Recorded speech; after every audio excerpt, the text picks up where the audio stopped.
Welcome back to the news at 6. It has been more than 3 years since Hurricane Maria devastated the island of Puerto Rico and took down most of its electrical transmission grid.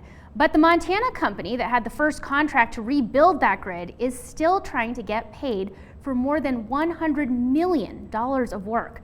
MTN's Mike Dennison reports.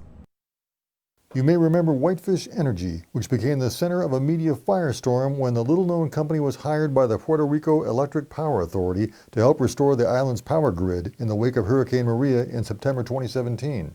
National media suggested the firm had benefited from connections with then Interior Secretary Ryan Zinke, the former Montana congressman also from Whitefish.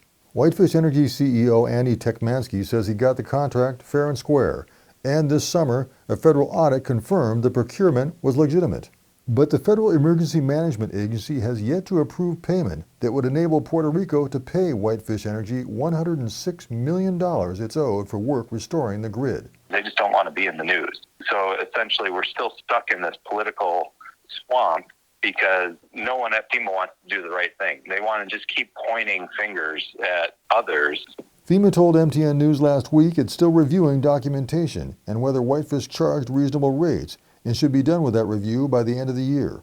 Tekmansky says he charged close to what other line contractors did in Puerto Rico, including one that's already been reimbursed nearly $1 billion, even though its president was arrested for bribery in connection with the contract. Tekmansky also says Montana's congressional delegation has done little to assist him and that his company has been destroyed by the debt, when it could have emerged as a successful transmission line contractor ready to take on bigger jobs. Where they should be ashamed is they've cost Montana a lot of jobs in the end. Is everything was teed up, ready to go. We were in pole position to come off the back end of that hurricane and do some really great things and probably be one of the biggest, contractors in Montana right now. Senator John Tester's office says it's pushing FEMA to decide the case swiftly and hopes it will happen this fall. Meanwhile, Tekmansky and Whitefish Energy still await their money. Reporting from Helena, Mike Dennison, MTN News. FEMA told MTN News that it invested more than $25 billion in the response and recovery efforts on Puerto Rico after Hurricane Maria. All right, Andy.